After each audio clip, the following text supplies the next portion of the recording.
नमस्कार दोस्तों, स्वागत है आप सभी का एक बार फिर से जीएस फाउंडेशन यूट्यूब चैनल पर। दोस्तों, आज का सेशन हमारा रहने वाला है इंडियन पॉलिटी का। और इंडियन पॉलिटी के 25 एमसीक्यू यहाँ डिस्कस करेंगे। इसके साथ आपको मिलेगा फुल एक्सप्लेनेशन। तो दोस्तों, एक बार से इस सेशन को दोस्तों के साथ शेयर कर दीजिएगा। और यदि आप भी इस चैनल पर नए हैं तो चैनल को ज़रूर सब्सक्राइब कर लीजिएगा, ठीक है। फटाफट से इस सेशन को दोस्तों के साथ शेयर कीजिए। आज का सेशन काफ़ी महत्वपूर्ण रहने वाला है दोस्तों। आज के सेशन में हम लोग 25 एमसीक्यू डिस्कस करेंगे। किस एग्ज़ाम के लिए महत्वपूर्ण रहेगा? तो ये सभी एग्ज़ाम के लिए महत्वपूर्ण रहेगा, चाहे आप SSC, railway, state PSC, CDS, NDA, UPSC, SI या फिर किसी भी कम्पिटिटिव एग्ज़ाम की तैयारी कर रहे हैं, ये सभी के लिए काफ़ी महत्वपूर्ण होने वाला है दोस्तों। और इसके साथ जो फैक्ट देने वाला हूँ वो भी काफ़ी बेहतरीन है, ठीक है, और वे सभी एग्ज़ाम में पूछे जाते हैं। तो ये सेशन काफ़ी महत्वपूर्ण होने वाला है। तो दोस्तों, एक बार से सेशन को फटाफट से दोस्तों के साथ शेयर करेंगे। फटाफट से शेयर कीजिएगा दोस्तों के साथ। चलिए शुरुआत कर लेते हैं यहाँ पर सेशन की। सेशन का पहला सवाल क्या कहता है दोस्तों? किस अधिनियम की प्रमुख विशेषता प्रांतीय स्वायत्तता थी? किस अधिनियम की प्रमुख विशेषता प्रांतीय स्वायत्तता थी?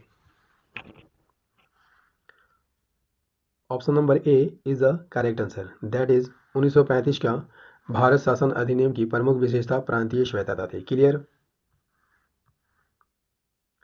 भारत सरकार अधिनियम या भारत शासन अधिनियम 1935 में यदि आपसे पूछ ले कितनी धाराएं थी? 321 धाराएं थी। और कितनी अनुसूचियां थी? 10 अनुसूचियां थी। और इस अधिनियम को दो भागों में बांटा गया था दोस्तों, ठीक है। कितने भागों में बांटा गया था? दो भागों में बांटा गया था। पहला भारत सरकार अधिनियम 1935 और दूसरा क्या था? वर्मा अधिनियम 1935। क्लियर? और इस अधिनियम में केंद्र और प्रांतों के बीच शक्तियों को विभाजित किया गया था। इस अधिनियम ने प्रांतों को क्या किया था? अधिक स्वायत्तता दी और प्रांतीय स्तरों पर दैध शासन को समाप्त कर दिया। प्रांतीय स्तर पर दैध शासन समाप्त करके कहाँ पर लगाया गया? केंद्रीय स्तर पर दैध शासन को शुरू कर दिया गया। क्लियर? इस अधिनियम के अंतर्गत कितनी सूचियां दी गई थी? 3 सूचियां दी गई थी, संघ सूची, प्रांतीय सूची और समवर्ती सूची। संघ सूची केंद्र से संबंधित थी, प्रांतीय सूची प्रांत से संबंधित थी और समवर्ती सूची केंद्र और प्रांत दोनों से यहाँ पर संबंधित थी, ठीक है। और अवशिष्ट विषय किसके पास होते थे? वायसराय के पास होते थे। आपको बता चुका हूँ कि प्रांतों में दैध शासन को समाप्त कर दिया गया था और इसे कहाँ लगाया गया था? केंद्र में लगा दिया गया था। क्लियर? संघ सूची के अंतर्गत आने वाले विषयों को कितने भागों में बांटा गया था? 2 भागों में बांटा गया था। और वे भाग कौन कौन थे? आरक्षित और हस्तांतरित। इन 2 भागों में संघ सूची के विषयों को बांटा गया था। आरक्षित विषयों का नियंत्रण किसके द्वारा किया जाता था? गवर्नर जनरल के द्वारा किया जाता था और उनके द्वारा नियुक्त 3 सलाहकारों की सहायता से उन्हें क्या किया जाता था? प्रशासित किया जाता था। क्लियर? प्रांतों के बीच और केंद्र और प्रांतों के बीच, ठीक है, 2 या 2 से अधिक प्रांतों के बीच और केंद्र या 2 से अधिक प्रांतों के बीच विवादों के समाधान के लिए दिल्ली में एक संघीय अदालत की स्थापना भी की गई थी। क्लियर? सिंध को बम्बई प्रेसिडेंसी से अलग कर दिया गया था और इसी के साथ साथ बिहार और उड़ीसा का भी विभाजन यहाँ पर हो गया था। इसी अधिनियम के तहत वर्मा को भारत से अलग कर दिया गया था। दोस्तों, ये सारे फैक्ट जो है इंपॉर्टेंट है और परीक्षा में पूछे जाते हैं, ठीक है। तो अदन को भारत से इसी अधिनियम के तहत अलग किया गया और एक क्राउन कॉलोनी बना दिया गया था। Clear? Next one, question number 2। Bharat में सचिव का पद, किसका पद? सचिव का पद किसके द्वारा निर्मित किया गया था? Very very important question for your exam. Bharat में सचिव का पद किसके द्वारा निर्मित किया गया था? किसके द्वारा निर्मित किया गया था? Option number C is the correct answer, that is Bharat परिषद अधिनियम 1861 के द्वारा भारत में सचिव का पद का सृजन किया गया था। क्लियर? भारत परिषद अधिनियम कब बना था? 1861 में बना था। और इस अधिनियम के लागू होने से भारत की राज्य सचिव द्वारा ब्रिटिश राज की शक्तियों का प्रयोग किया जाता था। क्लियर। और इसी अधिनियम द्वारा वायसराय को अध्यादेश जारी करने की शक्ति मिली हुई थी। ये पहला ऐसा अधिनियम था जिसमें विभागीय प्रणाली एवं मंत्रिमंडलीय प्रणाली की नींव रखी गई थी। ठीक है, चीज़ें समझ में आ रही है ना। चलिए, पहली बार विधि निर्माण कार्य में भारतीयों का सहयोग लेने का प्रयास किया गया इस अधिनियम के अंतर्गत। क्वेश्चन नंबर 3 क्या कहता है दोस्तों, भारत की संविधान सभा किसके अनुसार गठित की गई थी? Very very important question. Simon आयोग का प्रस्ताव, क्रिप्स प्रस्ताव, माउंटबेटन योजना, कैबिनेट मिशन योजना। सवाल क्या कहता है दोस्तों, भारत की संविधान सभा किसके अनुसार गठित की गई थी? किसके अनुसार गठित की गई थी? Option number D is the correct answer, that is cabinet mission योजना के अनुसार गठित की गई थी। क्लियर। दोस्तों, यदि आपसे पूछ ले कि दूसरा विश्व युद्ध कब से कब तक चला था, तो नोट कर लीजिएगा 1939 से 1945 तक चला था। ये तो आप सभी जानते होंगे। दूसरा विश्व युद्ध की जब समाप्ति हुई, तो समाप्ति के बाद ब्रिटेन में क्या हुआ दोस्तों, क्लीमेंट एटली के नेतृत्व में किस पार्टी का गठन हुआ था? लेबर पार्टी का गठन हुआ था। लेबर पार्टी की सरकार बनी थी और लेबर पार्टी की इस सरकार ने भारत की समस्या के अस्थायी समाधान के लिए 3 सदस्यीय उच्च स्तरीय संसदीय समिति का गठन किया था। क्लियर। और इसे कहाँ भेजा था? भारत भेजा था। और इसी समिति को क्या कहा जाता है दोस्तों? कैबिनेट मिशन योजना कहा जाता है। इस समिति के कितने सदस्य थे? 3 सदस्य थे। पहले सदस्य कौन थे? सर स्टेफर्ड क्रिप्स, और ये व्यापार बोर्ड के अध्यक्ष थे। Clear.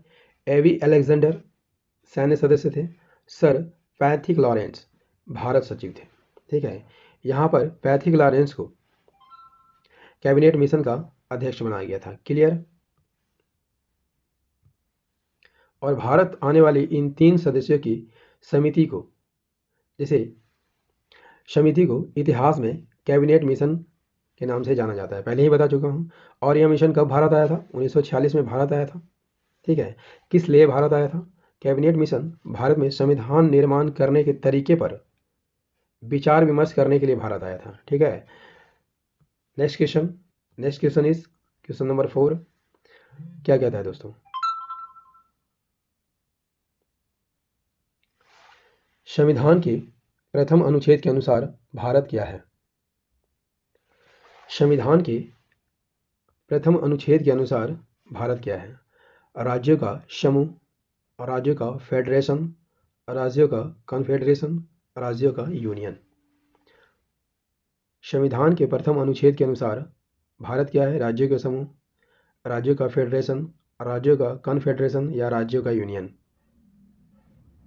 Option number D is the correct answer. संविधान के प्रथम अनुच्छेद के अनुसार भारत राज्यों का क्या है? यूनियन है। क्लियर।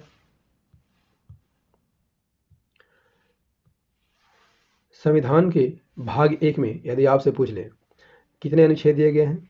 4 अनुच्छेद दिए गए हैं, 1 से 4। अनुच्छेद 1 क्या कहता है? अनुच्छेद 1 में क्या है? संघ का नाम और राज्य क्षेत्र का उपबंध करता है। कौन? अनुच्छेद 1। अनुच्छेद क्या कहता है? अनुच्छेद 2 क्या कहता है दोस्तों? नए राज्यों का प्रवेश और स्थापना का उपबंध करता है। अनुच्छेद 3 के अंतर्गत नए राज्यों का निर्माण और वर्तमान राज्यों के क्षेत्रों, सीमाओं और नामों में परिवर्तन का उपबंध है। क्लियर। अनुच्छेद 4 में क्या लिखा गया है? अनुच्छेद 2 और अनुच्छेद 3 के अधीन बनाई गई विधियों के विषय में यह उपबंध करता है। कौन? अनुच्छेद 4। Clear. Next question is question number 5। Question number 5 क्या कहता है दोस्तों? भारतीय संविधान के अनुच्छेद 1 में यह घोषणा की गई है कि इंडिया अर्थात भारत है राज्यों का संघ, एकात्मक विशिष्टताओं वाला राज्य संघ, संघीय विशिष्टताओं वाला संघीय राज्य या संघीय राज्य। Option number A is the correct answer, that is राज्यों का संघ। क्वेश्चन नंबर 6 क्या कहता है दोस्तों? नीचे दिए गए राज्यों का, क्या कहता है? नीचे दिए गए राज्यों का भारत संघ के संपूर्ण राज्य का दर्जा प्राप्त होने का सही कालानुक्रम कौन है? IAS 2007 का सवाल है, ठीक है, काफ़ी इंपॉर्टेंट सवाल है। तो आपको देखना होगा कि सबसे पहले किस राज्य को पूर्ण राज्य का दर्जा दिया गया था, ठीक है। तो इसका कालानुक्रम क्या है दोस्तों?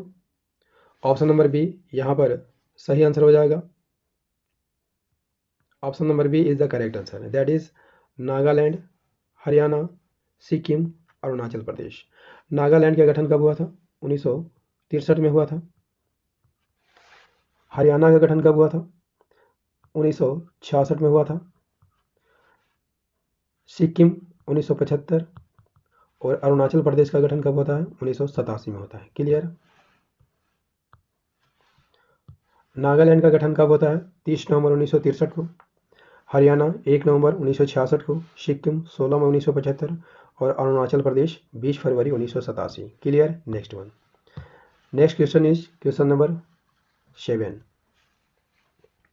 क्या कहता है दोस्तों? क्वेश्चन नंबर 7 क्या कहता है? राज्य पुनर्गठन अधिनियम 1956 के पश्चात राज्य और संघ शासित क्षेत्रों की संख्या क्रमशः कितनी थी? आपको बताना है कि राज्य पुनर्गठन अधिनियम 1956 के पश्चात कितने राज्य थे और कितने संघ शासित क्षेत्र थे, ठीक है। तो सही आंसर क्या हो जाएगा? Option number C is the correct answer, that is राज्य कितने थे? 14 थे और केंद्र शासित प्रदेश कितने थे? 6 थे। क्लियर? दोस्तों क्या होता है, 22 दिसंबर 1953 में एक राज्य पुनर्गठन आयोग का निर्माण होता है। इसके अध्यक्ष कौन बनाया जाता है? फजल अली, ठीक है। और इसका गठन कब होता है? 22 दिसंबर 1953 में होता है। इस आयोग के 3 सदस्य थे। वे कौन कौन थे? न्यायमूर्ति फजल अली, हृदयनाथ कुंजरू और KM पानीकर इसके सदस्य थे। और इसने अपनी रिपोर्ट कब पेश की थी यदि आपसे पूछ ले? 30 दिसंबर 1955 को इस समिति ने अपनी रिपोर्ट पेश की थी। और इसी आयोग की रिपोर्ट पर 1956 में क्या होता है? राज्य पुनर्गठन अधिनियम पारित हो जाता है। और इसके तहत कितने राज्य बनाए जाते हैं? 14 राज्य बनाए जाते हैं और 6 केंद्र शासित प्रदेश बनाया जाता है। यहाँ तक क्लियर हो गया ना? आ रही है ना बातें सब समझ में? चलिए देखते हैं आगे। 1960 में फिर क्या होता है? बम्बई राज्य को विभाजित कर दिया जाता है और महाराष्ट्र और गुजरात राज्य का गठन कर दिया जाता है। दोस्तों इससे पहले 1 अक्टूबर 1953 को आंध्र प्रदेश राज्य का गठन हो गया था और आंध्र प्रदेश स्वतंत्र भारत में भाषा के आधार पर बनने वाला पहला राज्य था। आ रही ना बातें समझ में? चलिए क्वेश्चन नंबर 8 क्या कहता है दोस्तों? क्वेश्चन नंबर 8 क्या कहता है?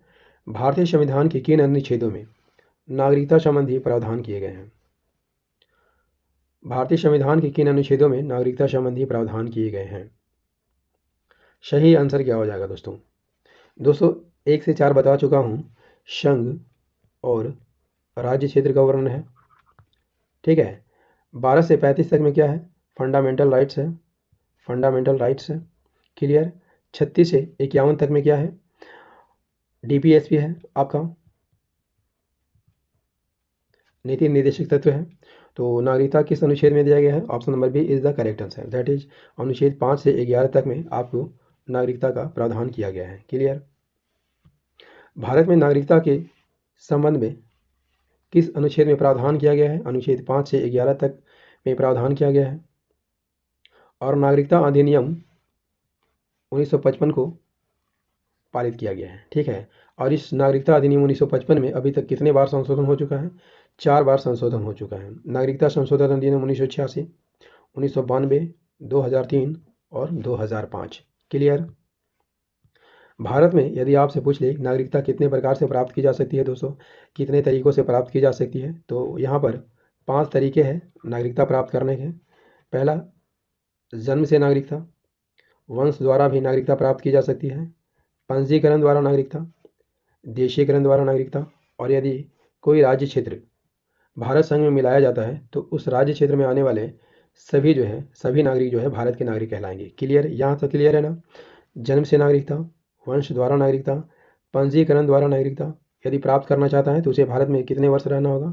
5 वर्ष रहना होगा, ठीक है। अगर कोई व्यक्ति देशीकरण द्वारा नागरिकता प्राप्त करना चाहता है तो उसे भारत में कितना साल रहना होगा? 10 साल रहना होगा। ठीक है, सारी बातें क्लियर हो गई ना? चलिए next question is question number 9।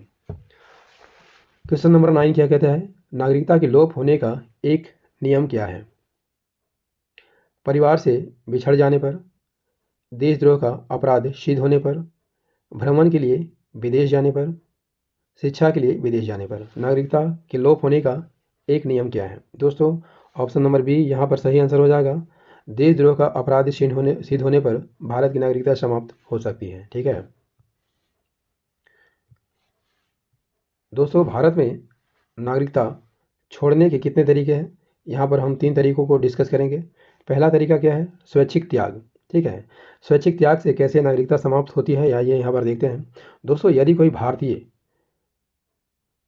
जो पूर्ण आयु और क्षमता का है, क्या कहता है इसमें एक लगा हुआ है पूर्ण आयु और क्षमता, ठीक है, तो वह अपनी इच्छा से भारत की नागरिकता त्याग सकता है।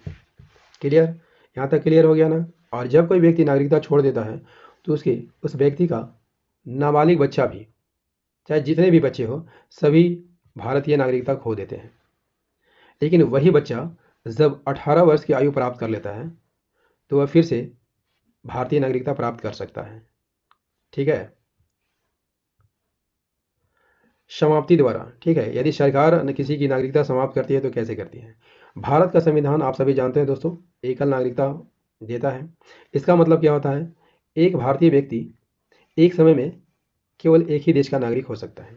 ठीक है, यदि कोई व्यक्ति दूसरे देश की नागरिकता लेता है तो उसकी भारतीय नागरिकता अपने आप समाप्त हो जाती है। ठीक है, नेक्स्ट वन, सरकार द्वारा कैसे नागरिकता से वंचित किया जा सकता है?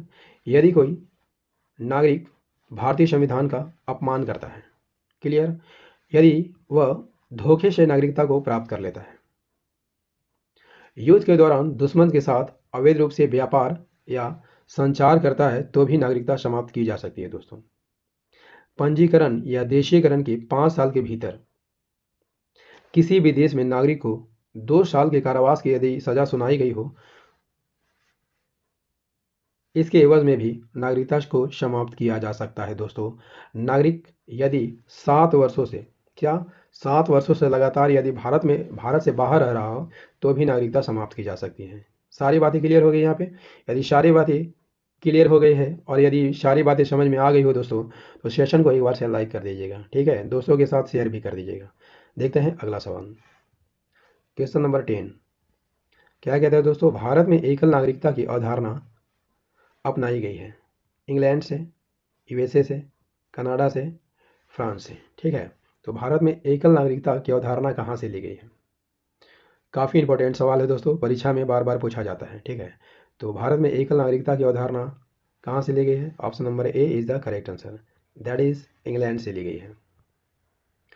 दोस्तों सबसे पहले देखते हैं कि इंग्लैंड से क्या क्या ली गई है। ठीक है, इंग्लैंड या ब्रिटेन कह लीजिए, इंग्लैंड या ब्रिटेन से क्या क्या लिया गया है? संसदीय सरकार, कानून बनाने के नियम, ठीक है, इंग्लैंड से लिया गया है। इसी प्रकार विधायी प्रक्रिया, एकल नागरिकता इंग्लैंड से ली गई है। कैबिनेट प्रणाली, विशेषाधिकार संबंधी लेख, संसदीय विशेषाधिकार, द्विसदन जो देखते हैं लोकसभा, राज्यसभा या राज्यों में विधानसभा या विधान परिषद, कहाँ से ली गई? इंग्लैंड से ली गई है। यूएसए के संविधान से क्या क्या लिए गए हैं? मौलिक अधिकार, न्यायपालिका की स्वतंत्रता, न्यायिक समीक्षा, काफ़ी इंपॉर्टेंट फैक्ट है, राष्ट्रपति पर महाभियोग, सर्वोच्च न्यायालय और उच्च न्यायालय के न्यायाधीशों को कैसे हटाया जाता है, ये उपबंध भी यूएसए के संविधान से लिया गया है। क्लियर? फ्रांस से क्या क्या लिया गया दोस्तों? गणतंत्र, this is very very important fact. गणतंत्र यदि आपसे पूछ ले कहाँ से लिया गया है? फ्रांस से लिया गया है। प्रस्तावना, समानता और बंधुत्व के आदर्श कहाँ से लिए गए हैं? फ्रांस से लिया गया है। कनाडा के संविधान से क्या क्या लिया गया? केंद्र और संघ, ठीक है, केंद्र और संघ का प्रावधान कहाँ से लिया गया है, यानी संघीय प्रावधान कहाँ से लिया गया है? कनाडा से लिया गया है। अशिष्ट शक्ति जो कि संसद में होती है वो भी कनाडा के संविधान से ली गई है। ठीक है, केंद्र द्वारा जो राज्यपालों की नियुक्ति होती है 153 के अंतर्गत, उसे भी कनाडा के संविधान से लिया गया है। सर्वोच्च न्यायालय की एक सलाहकारी परिषद है। सर्वोच्च न्यायालय क्या कैसी संस्था है दोस्तों? सलाहकारी संस्था है। ये भी प्रावधान कनाडा के संविधान से लिया गया है। दोस्तों ये सारे फैक्ट जो है इंपॉर्टेंट है।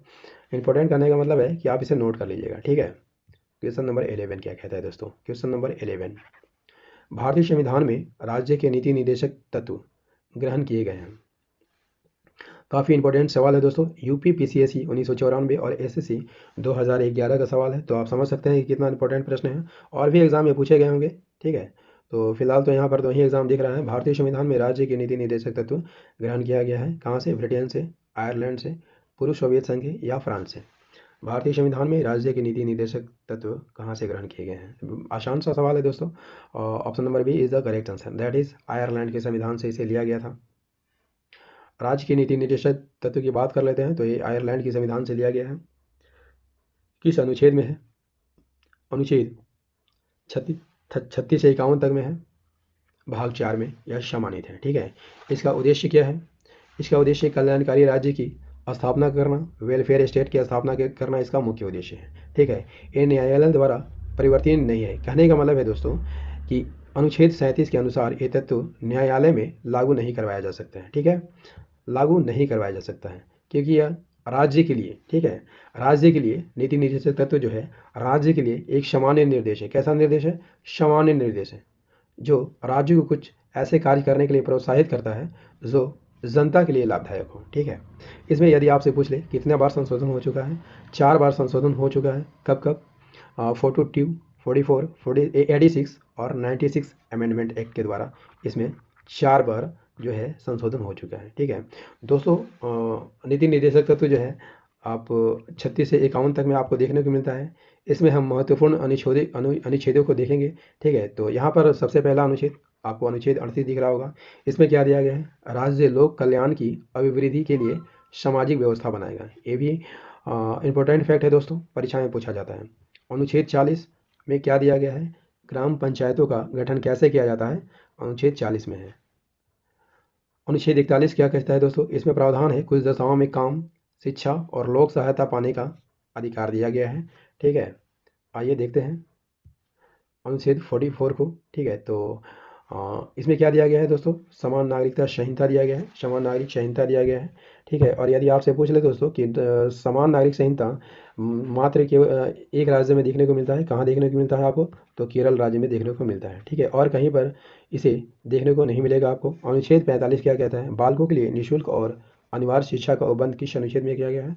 अनुच्छेद 45 में किया गया है, ठीक है। और ये आपको जो मैं 3 बता रहा हूँ 49, 50, 51 काफ़ी इंपॉर्टेंट है, ठीक है। इसे तो आप नोट ही कर लीजिएगा। राष्ट्रीय महत्व के स्मारकों, संस्थाओं और वस्तुओं का संरक्षण अनुच्छेद 49 में दिया गया है। यदि आपसे पूछ ले कि कार्यपालिका से न्यायपालिका का पृथक्करण किस अनुच्छेद के अंतर्गत किया जाता है? अनुच्छेद 50 के अंतर्गत किया जाता है। अंतर्राष्ट्रीय शांति और सुरक्षा की अभिवृद्धि अनुच्छेद 51 में दिया गया है। Clear? Next one, question number 12 क्या कहता है दोस्तों? क्वेश्चन नंबर 12 कहता है निम्नलिखित में से कौन सा राज्य नीति निर्देशक सिद्धांत नहीं है? निम्नलिखित में कौन सा राज्य के नीति निर्देशक सिद्धांत नहीं है, ठीक है। प्रश्न काफ़ी इंपॉर्टेंट है। कौन सा राज्य का नीति निर्देशक सिद्धांत नहीं है?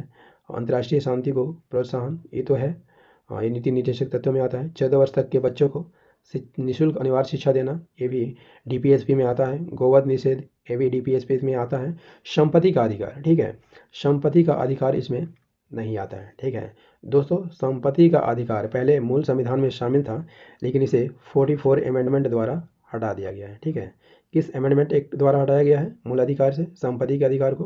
44 अमेंडमेंट एक्ट द्वारा इसे हटा दिया गया है। ये पहले अनुच्छेद 31 में था, ठीक है, लेकिन इसे हटाकर अब अनुच्छेद 300A में शामिल कर दिया गया है। ये महत्वपूर्ण फैक्ट है दोस्तों। संपत्ति के अधिकार की बात कर लेते हैं, तो 21 अनुच्छेद में आपको देखने को मिलता था, पहले अनुच्छेद 31 में देखने को मिलता था, लेकिन क्या हुआ? 44वां संशोधन 1978 में इस संपत्ति के अधिकार को क्या कर दिया गया? मौलिक अधिकार की श्रेणी से हटाकर कैसा अधिकार बना दिया गया? विधिक अधिकार बना दिया गया, ठीक है। और संपत्ति का अधिकार जो है वर्तमान में कहाँ देखने को मिलता है? अनुच्छेद 300A में देखने को आपको मिलता है, ठीक है। क्लियर? यहाँ पर सारी बातें क्लियर हो गई ना? चलिए नेक्स्ट सवाल कर लेते हैं। Question number 13। क्वेश्चन नंबर 13 क्या कहता है दोस्तों? राज्य के नीति निर्देशक तत्व में क्या शामिल है जो मूल अधिकार में नहीं है? राज्य के नीति निर्देशक तत्व में क्या शामिल है जो मूल अधिकार में नहीं है? मूल अधिकार में नहीं है। अस्पृश्यता का उन्मूलन, ठीक है। अस्पृश्यता का उन्मूलन मूल अधिकार में शामिल है। अनुच्छेद कितना में है? अनुच्छेद 17 में इसका वर्णन है, तो ये मूल अधिकार में शामिल है। आने जाने की स्वतंत्रता शामिल है। धार्मिक स्वतंत्रता किस अनुच्छेद में है? अनुच्छेद 50 से 28 तक में इसका वर्णन किया गया है। कुटीर उद्योगों को प्रोत्साहन, ठीक है। Option number D is the correct answer, ठीक है। नीति निर्देशक में क्या शामिल है? कुटीर उद्योगों का प्रोत्साहन जो है नीति निर्देशक तत्व में शामिल है, जो कि मूल अधिकार में शामिल नहीं है। मूल अधिकार कितने हैं दोस्तों? मूल अधिकार वर्तमान में 6 हैं। पहले 7 मौलिक अधिकार दिए गए थे, लेकिन संपत्ति के अधिकार को आपको बता चुका हूँ कि 44वें संविधान संशोधन के द्वारा इसे हटा दिया गया था। कब हटाया गया था? 1978 में हटाया गया था। और वर्तमान में मूल अधिकारों की संख्या कितनी है? 6 है, ठीक है।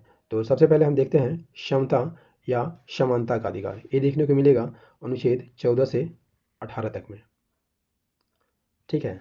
स्वतंत्रता का अधिकार आपको किस अनुच्छेद में देखने को मिलेगा? 19 से 22 में देखने को मिलेगा। शोषण के विरुद्ध अधिकार अनुच्छेद 23, 24। धार्मिक स्वतंत्रता का अधिकार अनुच्छेद 25 से 28। संस्कृति एवं शिक्षा संबंधी अधिकार 29, 30 में आपको देखने को मिलेगा। और संवैधानिक उपचारों का अधिकार आपको किस में देखने को मिलेगा? अनुच्छेद 32 में देखने को मिलेगा, ठीक है। और संवैधानिक उपचारों के अधिकार को संविधान की आत्मा कहा गया है। किसने कहा है? तो भीमराव अम्बेडकर ने कहा है। ये भी फैक्ट महत्वपूर्ण है, इसे भी आप याद कर लीजिएगा, ठीक। Question number 14। क्वेश्चन नंबर 14 क्या कहता है दोस्तों? लोकसभा व राज्यसभा की संयुक्त बैठक कब होती है? लोकसभा व राज्यसभा की संयुक्त बैठक कब होती है दोस्तों? Option number B is the correct answer, that is Lok Sabha एवं राज्यसभा में मतभेद होने पर, ठीक है। लोकसभा की अध्यक्षता, लोकसभा और राज्यसभा की संयुक्त बैठक की अध्यक्षता कौन करता है दोस्तों? लोकसभा अध्यक्ष करता है, ठीक है। यदि लोकसभा अध्यक्ष अनुपस्थित हो तो उनकी अनुपस्थिति में संयुक्त अधिवेशन की अध्यक्षता कौन करेगा? तो लोकसभा का उपाध्यक्ष करेगा, क्लियर। और यदि लोकसभा उपाध्यक्ष भी यदि अनुपस्थित हो तो उस परिस्थिति में कौन करेगा? राज्यसभा के उपसभापति इसकी अध्यक्षता करेंगे, क्लियर। जब एक सदन में, ठीक है, संयुक्त अधिवेशन कब बुलाया जाता है? जब एक सदन में विधेयक पारित कर दिया हो और दूसरे सदन में जाने पर यह विधेयक को अस्वीकार कर दिया जाता है, तो इस परिस्थिति में क्या होता है? संयुक्त बैठक बुलाई जाती है। यदि आपसे पूछ ले कि संयुक्त बैठक बुलाता कौन है, तो नोट कर लीजिएगा दोस्तों, महत्वपूर्ण फैक्ट है, राष्ट्रपति बुलाता है, ठीक है। बुलाता कौन है? बुलाने की बात आती है तो राष्ट्रपति बुलाएगा, लेकिन अध्यक्षता करने की बात आएगी तो कौन करेगा? लोकसभा अध्यक्ष करेगा, क्लियर। संयुक्त बैठक के लिए प्रावधान धन विधेयक में नहीं होता है और ना संविधान संशोधन विधेयक में होता है, ठीक है। Next question, question number 15। Question number 15 क्या कहता है दोस्तों? निम्नलिखित में से कौन सा एक प्रावधान भारतीय संविधान के अंतर्गत संसद सदस्यों के विशेषाधिकारों और उन्मुक्तियों को निर्धारित करता है? CGPSC 2012 का सवाल है। यहाँ पर सही आंसर क्या हो जाएगा दोस्तों? Option number B is the correct answer, that is अनुच्छेद 105। अनुच्छेद 105 के अंतर्गत संसद के प्रत्येक सदन और प्रत्येक सदन के सदस्यों और समितियों की शक्तियाँ, विशेषाधिकार और उन्मुक्तियाँ ऐसी होंगी जो समय समय पर संसद के कानून द्वारा परिभाषित की जाएगी, clear. Next one, next question is question number 16। भारतीय संविधान के किस अनुच्छेद में कहा गया है कि संघ के लिए एक संसद होगी जो राष्ट्रपति और 2 सदनों से मिलकर बनेगी? भारतीय संविधान के किस अनुच्छेद में कहा गया है कि संघ के लिए एक संसद होगी जो राष्ट्रपति और 2 सदनों से मिलकर बनेगी? Option number B is the correct answer, that is अनुच्छेद 79। दोस्तों यदि आपसे पूछ ले कि संसद के कितने अंग हैं, तो संसद के नोट कर लीजिएगा 3 अंग हैं। कौन कौन? लोकसभा, राज्यसभा और राष्ट्रपति। संसद किस अनुच्छेद में है? अनुच्छेद 79। राज्यसभा 80, लोकसभा 81 और राष्ट्रपति का वर्णन आपको देखने को मिलेगा अनुच्छेद 52 में, clear. Next one, question number 17। राज्यपाल को निम्नलिखित में से किस प्रकार की शक्ति प्राप्त नहीं है? विधायी शक्ति प्राप्त है, कार्यपालिका शक्ति प्राप्त है, सैन्य शक्ति यहाँ पर प्राप्त नहीं है, न्यायिक शक्ति प्राप्त है। तो option number C is the correct answer, that is सैन्य शक्ति राज्यपाल को प्राप्त नहीं है। राज्यपाल को कौन कौन सी शक्तियाँ प्रदान की गई हैं? कार्यकारी शक्ति, विधायी शक्ति, वित्तीय शक्ति, न्यायिक शक्ति, यहाँ पर सैन्य शक्ति प्राप्त नहीं है। Next one. दोस्तों सेशन कैसा लग रहा है एक बार कमेंट करके ज़रूर बताइएगा।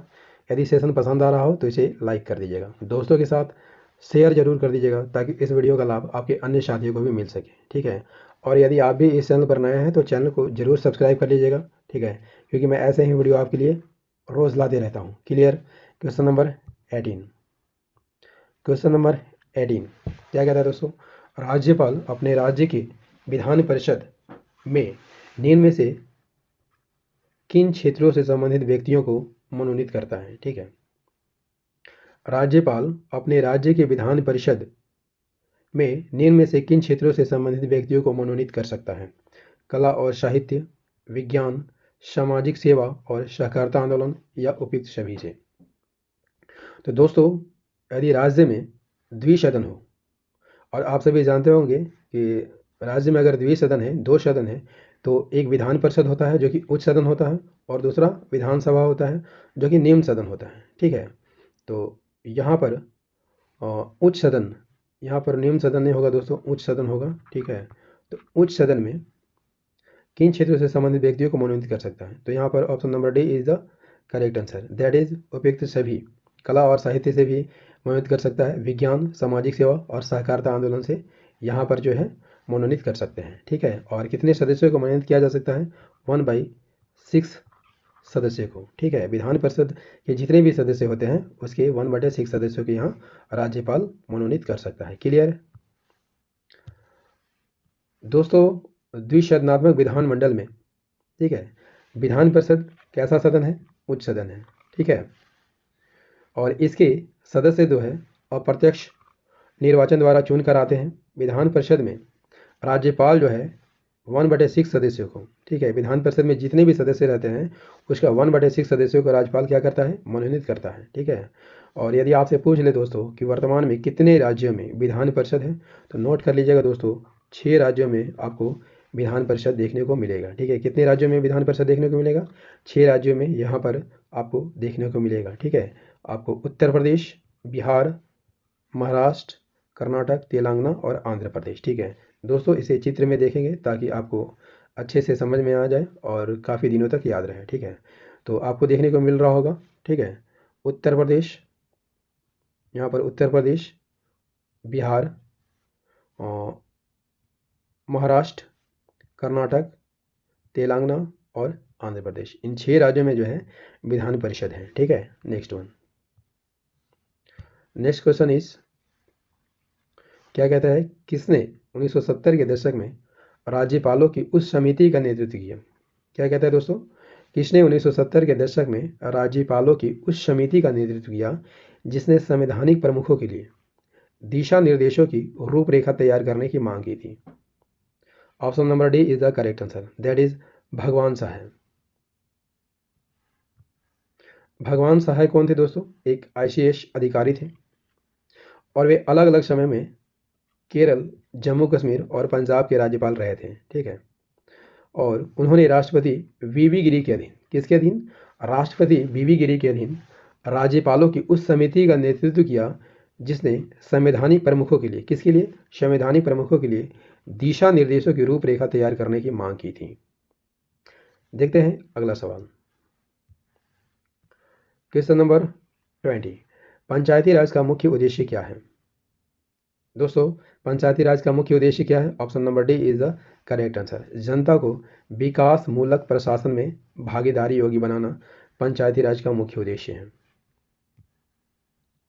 पंचायती राज किसे कहा जाता है? ग्रामीण विकास के लिए भारतीय प्रशासन की त्रिस्तरीय संरचना को, जो ग्रामीण स्तर पर होती है, ठीक है, त्रिस्तरीय संरचना को क्या कहा जाता है? पंचायती राज कहा जाता है।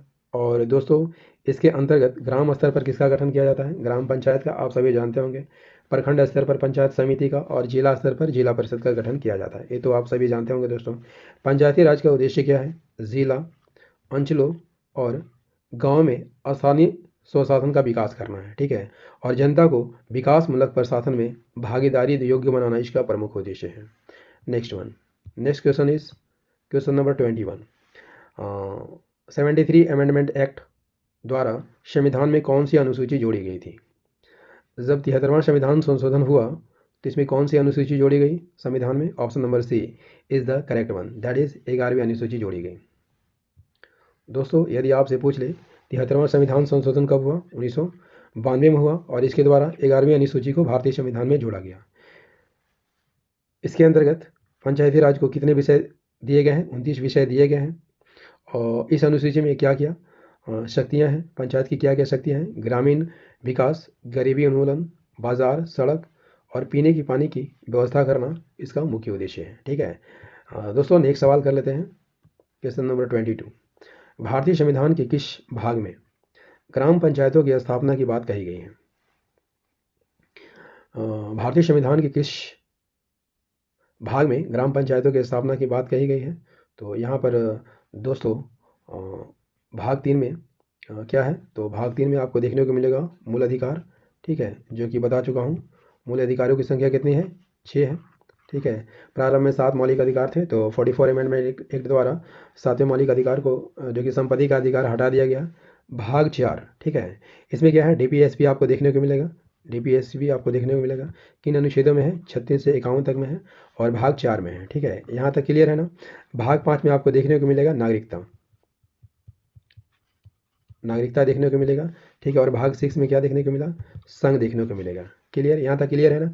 तो भारतीय संविधान के किस भाग में ग्राम पंचायतों की स्थापना की बात कही गई है? ठीक है, तो दोस्तों नीति निर्देशक तत्व के अंतर्गत ही जो अनुच्छेद 40 है, अनुच्छेद 40 में ग्राम पंचायतों के गठन का प्रावधान करता है। अनुच्छेद 40, यदि आपने मेरा सेशन पूरा देखा होगा तो आपको सब समझ में आ गया होगा कि अनुच्छेद 40 के अंतर्गत पंचायती राज का पंचायत का गठन करने का प्रावधान है। तो यहाँ पर सही आंसर हो जाएगा option B is the correct answer, that is भाग 4। ठीक है, पंचायतों की स्थापना की बात कही गई है भाग 4 में। संविधान के भाग 4 में क्या है? राज्य के नीति निर्देशक सिद्धांत है। ठीक है, और नीति निर्देशक सिद्धांत के भाग 4 के अनुच्छेद 36 से 51 तक में समाहित है नीति निर्देशक तत्व।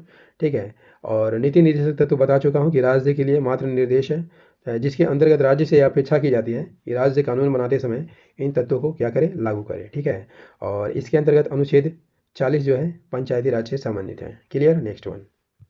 Next question is 23, very very important question. Panchayati Raj संस्थाओं में महिलाओं तथा दुर्बल वर्गों के अधिक प्रतिनिधित्व के समर्थक कौन थे? तो कौन थे? लाल बहादुर शास्त्री, जवाहरलाल नेहरू, मोरारजी देसाई या राजीव गांधी? यहाँ पर option number D is the correct answer, that is Rajiv Gandhi. Rajiv Gandhi की बात कर लेते हैं दोस्तों। तो ये भारत के 7वें प्रधानमंत्री बनते हैं। इनका जन्म कब होता है? 20 अगस्त 1944 को। कहाँ होता है? मुंबई में होता है। ठीक है, और गांधी के जन्मदिन 20 अगस्त को किस दिवस के रूप में मनाया जाता है? सद्भावना दिवस के रूप में मनाया जाता है। उसकी समाधि स्थल की बात कर लेते हैं।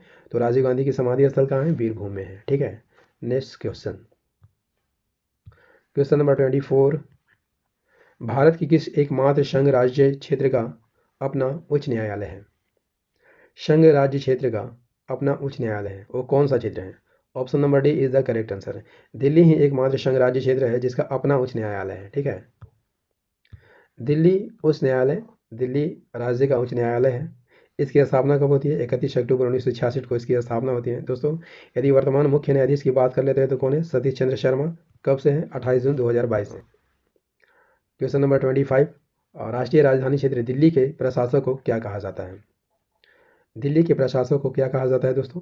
दिल्ली के प्रशासक को यहाँ उपराज्यपाल कहा जाता है। दोस्तों नोट कर लीजिएगा, अंडमान निकोबार, ठीक है, अंडमान निकोबार, अंडमान निकोबार, दिल्ली, दिल्ली, पांडिचेरी, पांडिचेरी के प्रशासक को क्या कहा जाता है? उपराज्यपाल कहा जाता है।